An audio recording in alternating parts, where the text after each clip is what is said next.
انسان جو چیز چاہتا ہو، جس کی خواہش رکھتا ہو، وہ دوسرے کو دے دے. عزت چاہتا ہے تو دوسروں کو عزت دے دے. اگر وہ چاہتا ہے کہ کوئی میرا ریگارڈ کرے تو دوسروں کا ریگارڈ کرے. انسان جو چیز کسی کے بن مانگے اسے دیتا ہے، یہ اللہ کی ذات ہے، وہ چیز اس کی طرف لوٹا دی جاتی ہے. عزت کرنے والے کو عزت ملتی ہے، اور جو عزت کا خیال نہیں رکھتا اس کا لاس بھی اسی کو برداشت کرنا پڑتا ہے. جتنا وہ دوسرے کی عزت کو اچھالے گا اتنا ہی اس کی عزت پر بھی فرق آئے گا. تو اگر ایک عورت چاہتی ہے کہ میری عزت رہے، میرا ریگارڈ رہے دوسرے کی نظر میں، تو اس کو چاہیے کہ وہ اپنے شوہر کا ریگارڈ کرے، اپنے شوہر کی عزت کرے. اور پھر عزت میں سب سے بڑی بات کیا ہے؟ اطاعت، مرضی کے مطابق چلنا. ویسے مجھے لگتا ہے کہ جس انداز کی ٹریننگ اب بچیوں کی ہو رہی ہے، کسی کی مرضی کے مطابق چلنا بہت مشکل ہو گیا، کیونکہ ساری زندگی اپنی مرضی کرنے سکھائی جاتی. چھوٹی بچیاں ساتھ لے کے جاتے ہیں، بیٹا کیا لینا ہے، کیا کھانا ہے. اب یہ پوچھنا تو ضروری ہوتا ہے، آپ کیا کھانا چاہتے ہو، آپ کیا لینا چاہتے ہو، لیکن بچپن سے لے کے بڑے ہونے تک اب دوسرے اینگل پہ کام ہونا کم ہو گیا.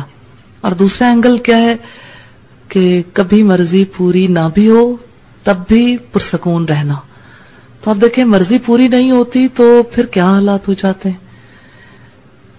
پیرنٹس نے بچوں کو کہاں پہنچا دیا، کر کر کے منتیں تیری عادت بگاڑ دی، دانستہ ہم نے تجھ کو ستمگر بنا دیا. تو یہ ستمگر شخصیت جو ہے وہ سارے ستم شوہر پر توڑتی ہے.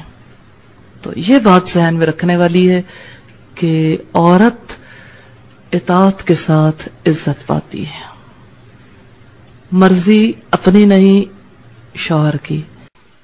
تو جب ایک انسان کوشش کرتا ہے، اللہ کی رضا کے لیے کوشش کرتا ہے، تو اس کے لیے آسانی پیدا ہو جاتی. شوہر کی اطاعت بھی نہیں ہوتی اگر ایک انسان کو یہ یقین نہ ہو کہ اس کے نتیجے میں مجھے کوئی صلہ ملنے والا ہے. اگر ایک انسان یہ سوچ لے کہ اس کا صلہ مجھے شوہر دے گا، پھر زیادہ دنوں اطاعت نہیں ہوگی، وہ محبت بھی برقرار نہیں رہے گی. کیونکہ انسان جتنا بڑا کام کرتا ہے اس کا صلہ دوسرے انسان دے ہی نہیں سکتے. صلہ دینے والی ذات رب کی ہے، اس لیے رب سے توقع رکھنی چاہیے.